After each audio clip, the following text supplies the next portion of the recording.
Everybody, it's Barry, and I'm going to be showing you how to use ibis PaintX. This is going to show you everything you need to know to draw on this app. Have fun! Let's share a quick ibis PaintX tutorial, so let me show you what everything is. First, you have the brush. This is already selected here. You see it's a brush icon. You use it to draw.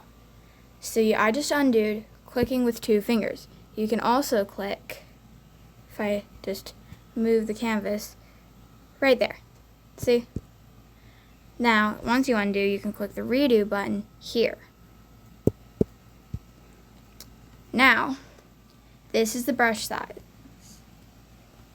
Well, technically, this is the brush. You click this to change the brush. It just gave me an ad because, I wanted to use all the brushes. But, anyway. Some of them take ads if you don't pay for the full version. But that's how you change the brush. This is how you change the size of the brush. Pretty easy. This is how you change the opacity of the brush.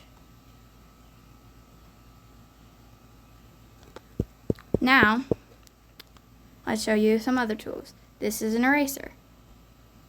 So if you click the eraser button, it does this. You can also get to it like this. Now, this is a magic wand. If I tap on this, it'll make a lasso around it. Now, if I undo that, you can go to lasso. This is what a lasso is. You lasso around something, and then you can move it around. You can also use perspective form to do things like this. Or mesh form if you only want to move little bits of it. Like this. Then this is the remove selection button. This unlassos something. This is the invert selection area. It inverts the colors, usually. I don't know. It doesn't really work for me. Now, this is filters. So you can adjust the color, adding or removing brightness, adding or removing contrast. Since I have no colors, this has no effect. Now, special. This is the liquify pen.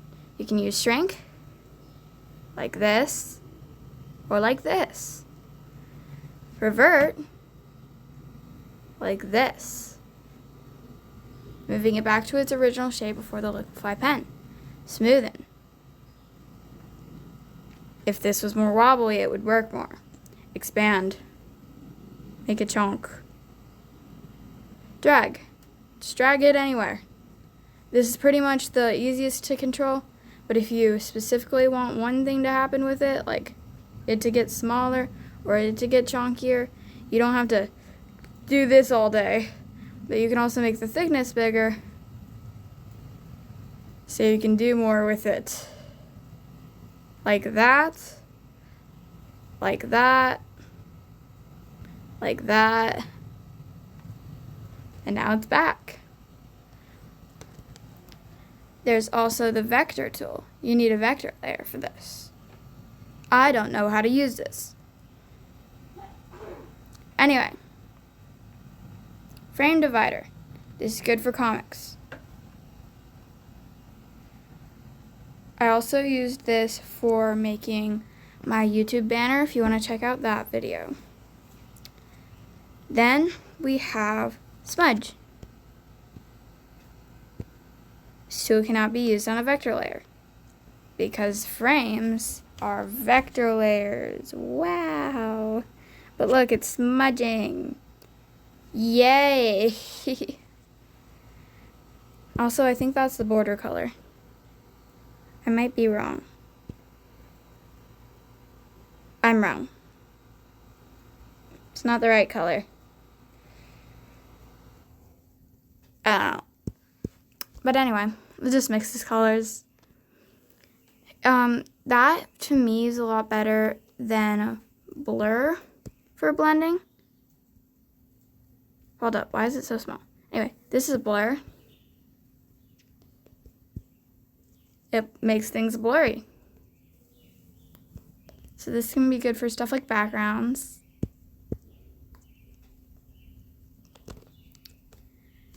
This is the bucket tool. It works as expected.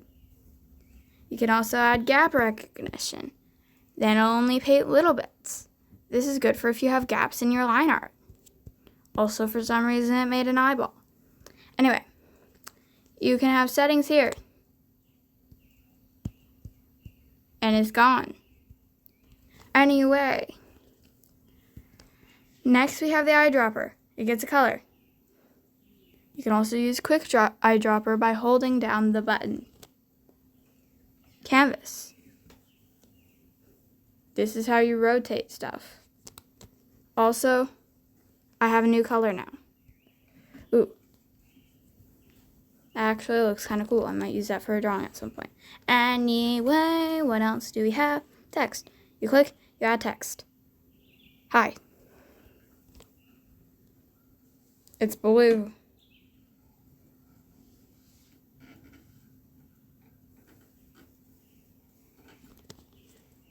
Hi.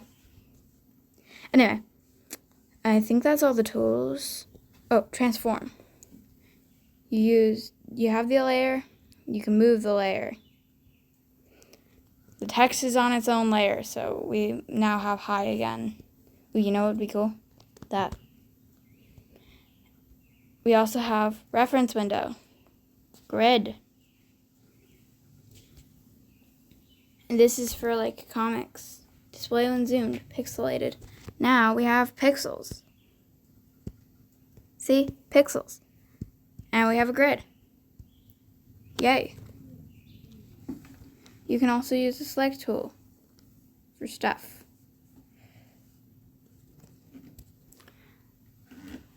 Now, we have stuff like clear layer. Now there's nothing on the layer.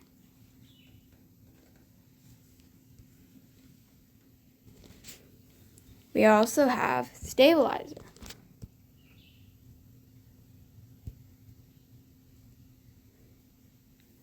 Whoops. Let's make that smaller. You can now draw a straight line.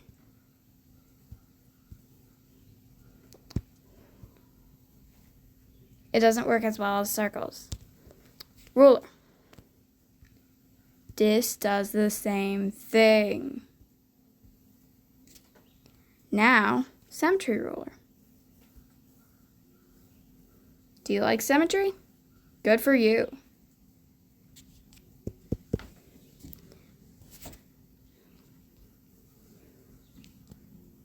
Array ruler.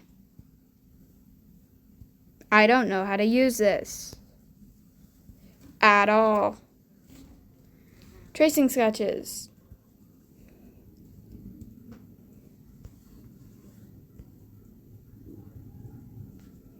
You can now trace stuff. Rulers. You also have a circle, an elliptical, and more rulers.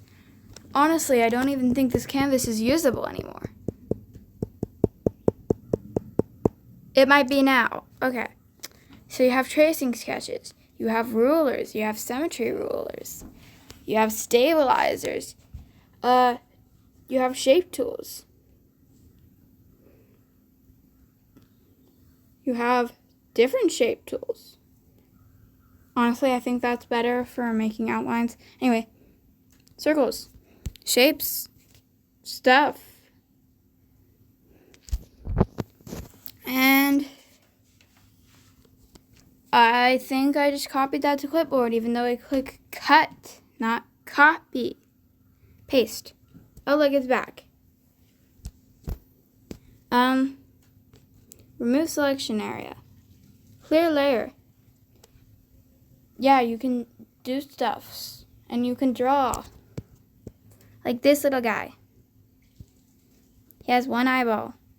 And I am realizing that you can use this to move the canvas. I am moving my finger on the reference layer. Also, you can make this big. You can make this not exist. You can also make this gone. You can also just turn it off here. Grid settings, stuff like that, yeah. So that's how to use IBIS Paint. Happy drawing, everybody!